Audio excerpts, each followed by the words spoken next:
Hey viewers! My name is Professor Phoebe, a leading expert in the field of cryptopokeology. Ew, no, not that kind of crypto. The kind where we go to investigate rumors of unknown Pokemon that are definitely real. You may have seen the research results of my recent discoveries of thought-extinct Pokemon in Brick Pastrami after photos of Bloodmoon Ursaluna were leaked by former famous photographer Perrin. Following my proof of these specimens being released to the public, I was hungry to find more, and I didn't have to wait long. Evidence of more so-called Bloodmoon forms, a name which I really need to find a more accurate alternative for, have shown up across the web. Following the credible leads of these rare Pokemon, I tracked the trail of evidence north to the Sinnoh region, where I believe I have proof of more of these so-called Bloodmoon Pokemon, and this is what I found. Arriving in Sinnoh, I stepped out of the global terminal and into the morning air and bustling streets of Jubilife City. Gathering my backpack, I checked my itinerary for the day's expedition. I'm here to investigate 3 rumors across the region: unusual feathers found by a haunted house, deep slices in a cliffside on a remote island, and ghostly lights seen dancing at night near an ancient relic. I headed up through Floroma Town towards the first stop of my day trip, stopping for a quick bite to eat along the way. In the olden days, records of Decidueye from ancient Sinnoh state that it was a tenacious fighter. Unlike the familiar and popular starter Pokemon of the Alola region, these Decidueye kept opponents at bay with a swift flurry of kicks, followed up by close-range volleys of arrows. Their modern-day counterparts have a completely different style, immobilizing their opponents with their ghostly spirit shackles, and piercing their targets with spectral feather arrows. The unlikely specimen that we're studying today is a Decidueye that has been rumored to inhabit the expansive woodland on the west of Coronet Mountain, Eterna Forest. Perhaps due to the forest's ethereal, eternal nature, this Pokemon has withstood the weathering of time, but has most often been sighted near the remains of an old chateau to the north of the woods. Okay guys, I just got to Eterna Forest. I've been walking all morning. I've just had my first cup of tea and I'm ready to find the Decidueye. Oh my god, what was that? Yo! The creature I saw when I arrived at the decrepit mansion didn't quite fit the description of those from ancient Hisui. I was able to get a sketch of it before it flew away, disappearing through the sunbeams. This Pokemon, although autumnal in coloration, has much larger wings than records of Hisuian Decidueye indicate. The cloak-like wings were wrapped around a tall silhouette, and as I watched, it unfurled them to show that the garland-like feathers around its neck were much longer than I expected. My hypothesis is that this is due to its continuous growth and old age. I caught up with the Decidueye near the old chateau. The bird seemed intent on the windows of the building in front of it, lining up an arrow to the focus of its intense gaze. With blinding speed, the shot was loosed, and I heard the hiss of some poor ghost Pokemon inside. I guess, rather than embracing its latent ghostly potential like its Alolan brethren, this Decidueye has decided to violently reject it. It seemed to react to any nearby ghost Pokemon with spite and vitriol. Because of this, I've decided to name this individual the Spectral Archer Decidueye. And thankfully, this Decidueye doesn't seem to have the same hatred for the living, and I was able to leave without becoming a pincushion. Fresh off the success of my Decidueye hunt, I hiked eastward to Canalave City, and after looking for a while, I eventually found someone willing to take me to Iron Island. I get to go on a boat, I'm so excited! One nauseating boat ride later. I'm never going on a boat again. Alighting upon the rocky shores, I immediately found the telltale signs of what I was looking for. Deep grooves had been sliced out of the cliffside, the stone scorched with malice. Following the trail of savage cuts down to the water's edge, I skirted around rock pools and found myself in front of a large sea cave. Alright guys, good news. So I found a bunch of scratches. I actually found one that still had smoke coming from it and it was kind of warm, so I think I'm getting close.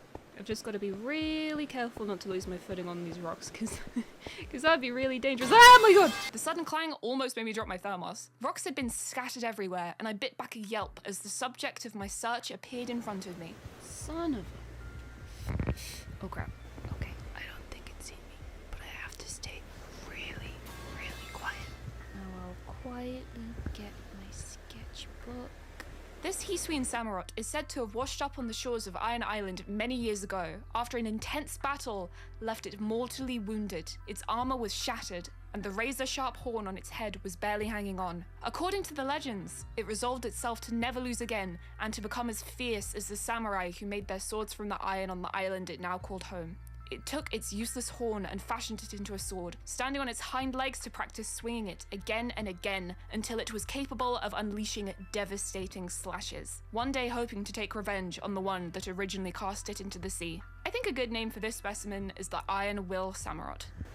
Okay, I don't think it noticed me. I need to get out of here. I don't want to end up like one of those rocks. Mission success. Oh my god, I cannot wait to tell the internet.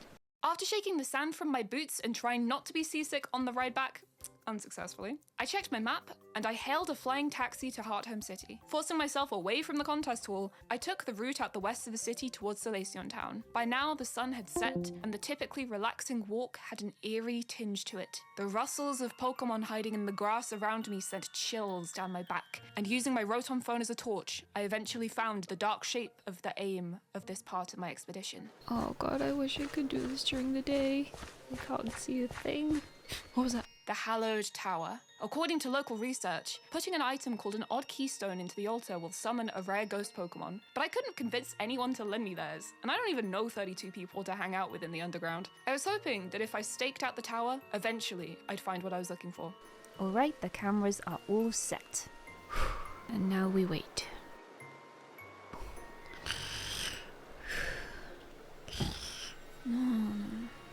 No, I really saw it. Miss Sinnoh was real.